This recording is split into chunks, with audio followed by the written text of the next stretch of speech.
আসসালামু আলাইকুম alpha YouTube চ্যানেলের পক্ষ থেকে সবাইকে স্বাগতম।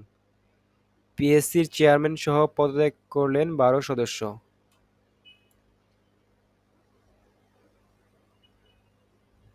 সরকারি কর্ম কমিশন পিএসসির চেয়ারম্যান মোহাম্মদ সোহরাব হুসাইন পদত্যাগ করলেন। আজ মঙ্গলবার বিকেলে তিনি পিএসসির সচিবের কাছে পদত্যাগপত্র জমা দেন। পিএসসির চেয়ারম্যানের পাশাপাশি কমিশনের ১২ জন সদস্য আজ পিএসসির সচিবের কাছে পদত্যাগপত্র জমা দেন। পদত্যাগপত্রগুলো রাষ্ট্রপতির কাছে পাঠানো হচ্ছে। সোহরাব হুসাইন ২০২০ সালের ২১ সেপ্টেম্বর পিএসসির চেয়ারম্যান পদে যোগ দেন। ২০২৫ সালের ২১ সেপ্টেম্বর পর্যন্ত তার মেয়াদ ছিল। ছাত্র জনতার অভ্যুত্থানে আওয়ামী লীগ সরকারের পতনের পর পিএসসির চেয়ারম্যান সহ পুরো কমিশনের পদত্যাগপত্রের দাবি ওঠে।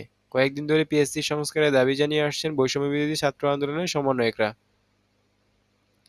পদত্যাগ করা সদস্যরা হলেন সাবেক জ্যেষ্ঠ সচিব ফয়েজ আহমেদ, সাবেক অধ্যাপক উত্তম কুমার সাহা, সাবেক নির্বাহী পরিচালক জাহিদুর রশিদ, অধ্যাপক মুবিনা খন্দকার, অধ্যাপক দেলোয়ার হোসেন, সাবেক জ্যেষ্ঠ সচিব এ কে এম আলী আজম, সাবেক সচিব খলিলুর রহমান, মাউশির সাবেক পরিচালক অধ্যাপক সৈয়দ মোহাম্মদ গোলাম ফারুক, সাবেক জ্যেষ্ঠ সচিব মাকসুদুর রহমান, সাবেক সচিব নাজমানা খাতুন, এন সিদ্দিক খানম ও রাজশাহী বিশ্ববিদ্যালয়ের অধ্যাপক প্রদীপ কুমার পাণ্ডে।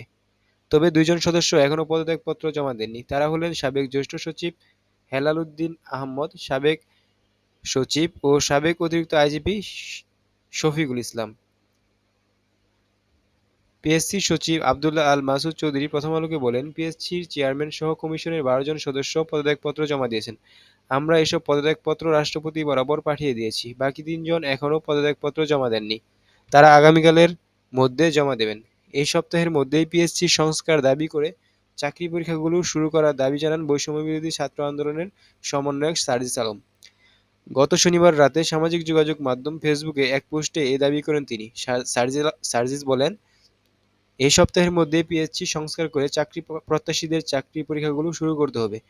যে তরুণ প্রজন্ম এই অভ্যুত্থানের অগ্রনায়ক, তাদের প্রায়োরিটির কথা ভুলে গেলে চলবে না। ধন্যবাদ সবাইকে।